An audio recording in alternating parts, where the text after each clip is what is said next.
আলোচনার বিষয় হলো মডেল অ্যাক্টিভিটি টাস্ক পঞ্চম শ্রেণী গণিত। তোমরা দেখতে পাচ্ছ পার্ট 6 সেপ্টেম্বর মাসে স্কুল থেকে যে মডেল অ্যাক্টিভিটিগুলো দিয়েছে তাদের মধ্যে গণিতের আজকের সমস্যার সমাধান করব। তো চলো ভিডিওটা শুরু করা যাক। তোমরা প্রথমেই দেখতে পাচ্ছ এমসিকিউ টাইপ প্রশ্ন তোমাদের দিয়েছে। তো চলো দেখা যাক কি দিয়েছে। ক 1/2 যুক্ত 1/3 কমা দিয়েছে, দিয়ে যোগফলের লব হলো। প্রথম উত্তর দিয়েছে 1, দ্বিতীয় উত্তর বলেছে ওরা 2, তৃতীয় উত্তর বলেছে ওরা 5 এবং চতুর্থ উত্তর ডি এর বলেছে ওরা 6। তো তোমরা দেখতে পাচ্ছ আমি উত্তরের দাগ আগে থেকে দিয়ে রেখেছি। তোমাদের উত্তর হবে এখানে 5। তাহলে কিভাবে উত্তরটা হবে তোমাদের একটু দেখিয়ে দিই। তোমরা অঙ্কটা দেখতে পাচ্ছ। তাহলে এর লসগু হলো 6। তাহলে এখানে হবে এর সঙ্গে ভাগ, এর সঙ্গে গুণ, অর্থাৎ হরের সঙ্গে ভাগ করবো, লবের সঙ্গে গুণ করব। তাহলে 2 3 এ 6, 3 করতে 3 যুক্ত 3 দুগুণে 6 2, তাহলে কত হলো 5 এর 6। তাহলে তোমরা দেখো উত্তর পেয়ে গেলে 5। এইটাই তো লব আর এটা হলো হর। একটা ভগ্নাংশের উপরে থাকে লব, নিচে থাকে হর। পেয়ে গেছো তোমরা 5। তাহলে তোমাদের উত্তর হবে প্রথমটা সি। এবার দ্বিতীয়টা এসো, ক্ষয়ের প্রশ্নে এসো। দেখো 3 যুক্ত 1/7 এর সমান মিশ্র ভগ্নাংশ হলো। এ বলেছে ওরা 1/3 বি বলেছে 22/7, সি বলেছে 4/7 আর ডি বলেছে 3/1 আমি উত্তরে আগেই দাগ দিয়েছি ডি, তোমরা দাগ মেনে নাও। এবার 3/1 কিভাবে আসছে তোমাদের একটু দেখিয়ে দিই অঙ্কটা। দেখো অঙ্কটা দিয়েছে 3 + 1/7, 3 + 1/7। তাহলে এই যুক্ত চিহ্নটা তুমি যদি উঠিয়ে দাও তাহলে কিন্তু তোমাদের উত্তর হয়ে যায় 3/1। কিন্তু এটাকে কিভাবে করতে আমি আবার দেখিয়ে দিচ্ছি। 3 × 7 = 21, 21 × 1 = 22, 22 এর 7। এবার তুমি যদি একে ভাগ করো দেখো ওই পূর্ণ সংখ্যাটাই আসছে। 3 × 7 = 21, 22 থেকে 21 বাদ দিলে কত হয় 1, তাহলে 3/1। তাহলে এটা হলো তোমাদের উত্তর। বোঝা গেছে? এটা হলো তোমাদের উত্তর। তাহলে তোমাদের উত্তর হবে ডি। হয়েছে? এবার চলে এসো গয়ের অঙ্ক। বলেছে সমান 100 ভাগের 5 ভাগ। এটাতে এতে উত্তর দিয়েছে 0.5, বি বলেছে 0.05, সি বলেছে 0.005 আর ডি বলেছে 0.0005। তোমাদের উত্তর হবে বি। এবার কিভাবে বি হবে চলো একটু তোমাদের দেখিয়ে দিই। 100 ভাগের 5 ভাগ বলেছে, তাহলে এটা আমরা কি করব? 100 ভাগের 5 বলেছে মানে 100 দিয়ে 5কে ভাগ করব। তাহলে আমরা এখানে ভাগ করতে পারছি না, অতএব দশমিক বসিয়ে নেবো, 0 0 বসিয়ে নেবো, দুটো শূন্য বসানো, এখানে একটা শূন্য বসবে। তাহলে এখানে কত হবে 5 100 500 হয়ে গেল। তাহলে তোমাদের উত্তর কত হলো 0.05। তাহলে তোমাদের উত্তর এখানে দেখো আমি বলে দিয়েছি আগেই 0.05 হয়েছে। এবার চলো পরের অঙ্কে। দেখো এখানে ঘয়েতে একটা চিত্র দিয়েছে। চিত্রটিতে আছে এ বলেছে একটি রশ্মি ও একটি ছেদবিন্দু, বিয়েতে উত্তর দেওয়া আছে দুটি রশ্মি ও একটি ছেদবিন্দু, সি বলেছে একটি রশ্মি ও দুটি ছেদবিন্দু, ডি বলেছে দুটো রশ্মি ও দুটি ছেদবিন্দু। চলো তোমাদেরকে একটু বুঝিয়ে দিই উত্তরটা বি কেন। দেখো এখানে দুটো সরলরেখা আছে আর একটি ছেদবিন্দু, মানে দুটো সরলরেখা একটি বিন্দুতে ছেদ করছে। অতএব এই দুটো হচ্ছে রশ্মি আর এটা হচ্ছে ছেদবিন্দু। তাহলে এখানে কটা রশ্মি হলো? দুটো রশ্মি আর একটা ছেদবিন্দু। হয়েছে? এবার চলে এসো সত্য ও মিথ্যা নির্ণয়। আচ্ছা তার আগে বলে দিই এই উত্তরগুলো তুমি কিভাবে লিখবে। দেখো আমার খাতার দিকে তাকাও। দেখো এইভাবে তোমরা উত্তরগুলো লিখবে। 1 ক 1/2 যুক্ত 1/3 প্রশ্নটা লিখবে। যোগফলের লব হলো, একটা হাইফেন চিহ্ন দেবে। সি 5, ঠিক আছে। তারপরে দেখো খ 3 যুক্ত 1/7 এর সমান মিশ্র ভগ্নাংশ হলো, একটা হাইফেনের চিহ্ন দেবে। ডি লিখবে 3/1 সমান 100 ভাগের 5 ভাগ, বি 0.05। তারপরে এই চিত্রটা আছে, বি দুটি রশ্মি ও একটি ছেদবিন্দু। চলো এবার পরের প্রশ্নগুলোতে যাওয়া যাক। এর পরের প্রশ্ন 2-তে কি দিয়েছে? সত্য ও মিথ্যা, ট্রু ও ফলস। দেখো তাহলে তোমাদের প্রথমে কয়ে কি দিয়েছে? 6/15 এর লঘিষ্ঠ আকার রূপ হলো 3/5।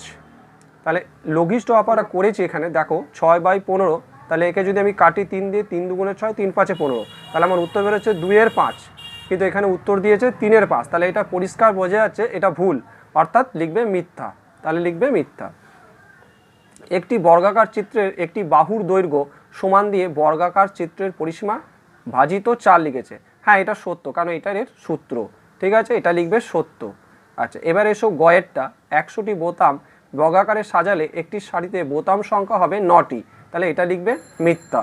আচ্ছা, এবার এসো ঘয়ের অঙ্কটা, 10 ভাজিত 5 ইকুয়াল 5 ভাজিত 10, এটা লিখবে মিথ্যা।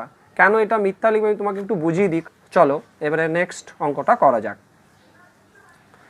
দেখো এখানে এই ছকে সরলরেখা, সরলরেখাংশ, রশ্মি ও সমবিন্দু সরলরেখা দিয়েছে, দুটি প্রান্তবিন্দু আছে, প্রান্তবিন্দু নেই, একটি নির্দিষ্ট ছেদবিন্দুগামী একটি প্রান্তবিন্দু আছে। এই ছকটার উত্তরটা আমি তোমাদের দেখিয়ে দিচ্ছি কিভাবে করতে হবে।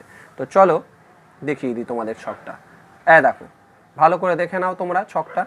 দেখো সরলরেখার সঙ্গে প্রান্তবিন্দু নেই, সরলরেখাংশের সঙ্গে দুটি প্রান্তবিন্দু আছে, এটাকে যোগ করবে। রশ্মির সঙ্গে একটি প্রান্তবিন্দু আছে, আর সমবিন্দু সরলরেখার সঙ্গে একটি নির্দিষ্ট ছেদবিন্দুগামী। তোমরা দেখে নাও ভালো করে, ভিডিওটা পজ করে এই ছকটা চট করে নাও। আচ্ছা, পরবর্তী অঙ্কে আসা যাক।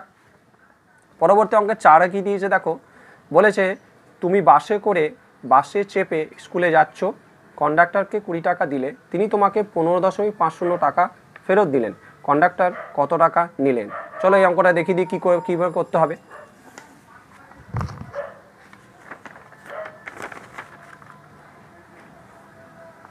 দেখো তাহলে তুমি কন্ডাক্টরকে দিলাম, লিখবে কন্ডাক্টরকে দিলাম 20.00 টাকা, কন্ডাক্টর ফেরত দিলেন 15.50 টাকা, দিয়ে অঙ্কটা বিয়োগ করে দেবে। তোমার উত্তর কত হবে? 4.50 টাকা।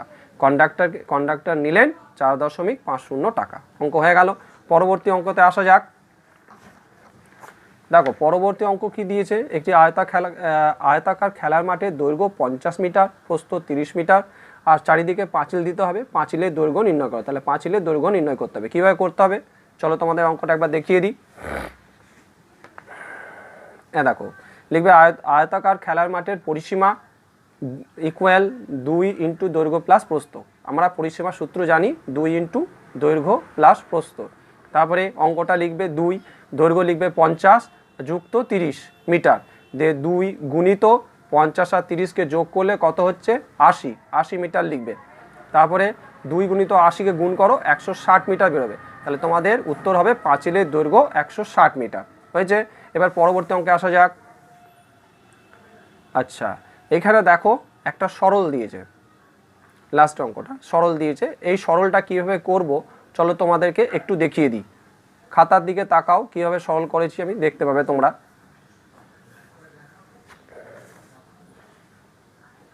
দেখো সরলটা দেখো, সরল করার জন্য আমাদেরকে কি করতে হয়?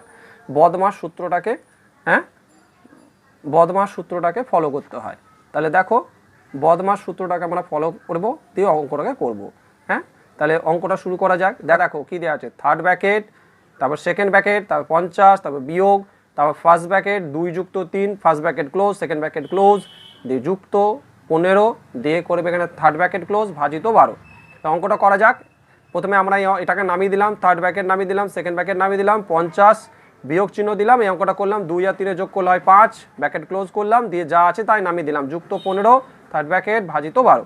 তারপরে 50 থেকে 5 বাদ দিলাম, তাহলে কত হলো? 45 যুক্ত এই 15টাকে নামালাম, আর থার্ড ব্র্যাকেট ক্লোজ করে রাখলাম, আর ভাজিত 12 নামিয়ে দিলাম। তাহলে এবারে 45 আর 15কে যোগ করো, কারণ যেহেতু আমাদের থার্ড ব্র্যাকেটের কাজ করতে হবে। তাহলে 45 যুক্ত 15 করলে 60 ভাজিত 12। এবার অঙ্কটাকে করো, তাহলে 5, 12, 60। তোমাদের উত্তর কত হলো? 5। তোমরা এভাবে ভাগ করেও নিতে পারো, 12কে 60 দিয়ে ভাগ করলে 5, 12, 60। তোমার উত্তর হলো 5। হয়েছে। তাহলে আশা করব তোমরা তোমাদের অঙ্কের সমস্ত প্রশ্ন উত্তর পেয়ে গেছো। হ্যাঁ, অবশ্যই একটা লাইক করবে, আর আমার চ্যানেলটাকে সাবস্ক্রাইব করবে, যাতে পরবর্তী ভিডিওগুলো তোমরা নোটিফিকেশান পেয়ে যাও। ধন্যবাদ।